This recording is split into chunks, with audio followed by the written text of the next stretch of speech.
Police వాళ్ళతోటి పెల్లెడ్ గన్లు అహింసా మార్గంలో నడుస్తున్నప్పుడు కొట్టాల్సినటువంటి అవసరం కూడా లేదు సార్. ఇప్పుడు సామా గారు ప్రధానమంత్రిని అనొద్దు అన్నారు, వారి మీద మరీ ఏది ఏఐ యూజ్ చేసి జుగుప్సాకరమైన ఏహ్యమైనటువంటి ఇవి పెడితే మరి కేసు పెడితే ఆ ఆఫీసర్నే ఎందుకు ట్రాన్స్ఫర్ చేశారు?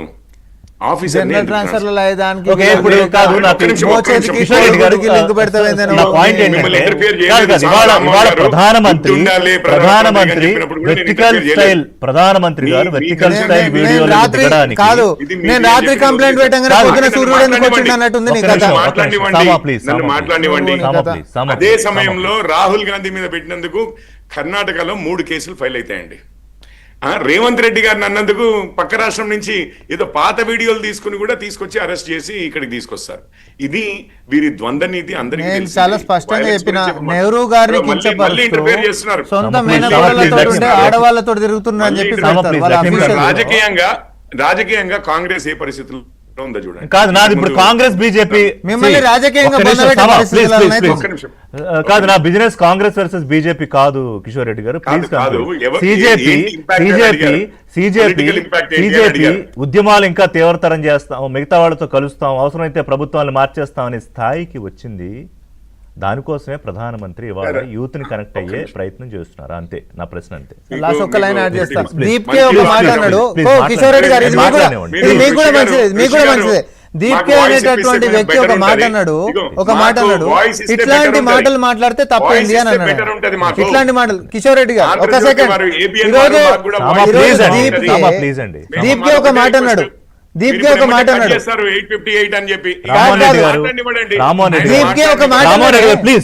మీరు మోడరేటర్ గా సార్, ఇది మీది, మీ షో ఇది, మీరు కొంచెం మాకు వాయిస్ గారు ప్లీజ్ టైం మీదే మాట్లాడండి, మీరు కొంచెం వాయిస్ ఇవ్వాలి మాకు.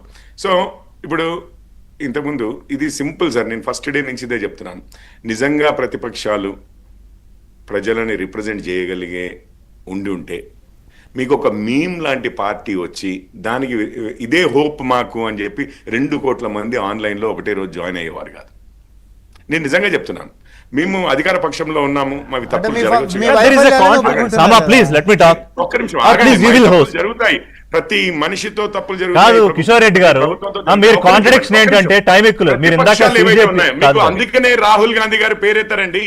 అందుకే రాహుల్ గాంధీ కాంగ్రెస్ డౌన్ చేయడానికి సిజేపీని మళ్ళీ అతను ఒక్క నిమిషం, ఆ డిప్కే అనే అతను రాహుల్ గాంధీ కన్నా పెద్దవాడయ్యాడని చెప్పి వారు పార్లమెంట్ మీద దాడి చేస్తే నేను ఏకంగా ప్రధానమంత్రి ఇంటి మీద దాడి చేయాలని చెప్పి అటెన్షన్ చోరీ కోసం అని చెప్పి రాహుల్ గాంధీ గారు దాడి తీసుకోవాల్సింది.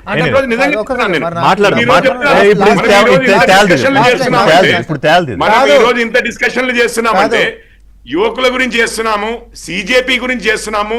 ఇంత పెద్ద డిస్కషన్ లో కాంగ్రెస్ పేరు గాని, ఆ పేరు గాని, ఎటువంటి ఆపోజిషన్ పార్టీ పేరు మన ఎజెండా కాదు కిషోర్ రెడ్డి గారు. మేబీ తీసుకున్న ఎజెండాని సిజేపీతో మొదలైన ఉద్యమం మిగతా ఉద్యమాలకు దారి తీస్తూ ప్రభుత్వాన్ని మార్చేస్తామనే స్థాయి అనేది తీసుకున్నాను నేను. ఇక్కడ కాంగ్రెస్ నో లేకపోతే I don't want to make them party. Anyway, thank you, Kishore Reddy గారు. Thank you.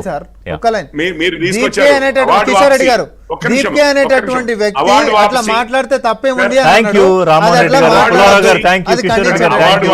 చెప్పు.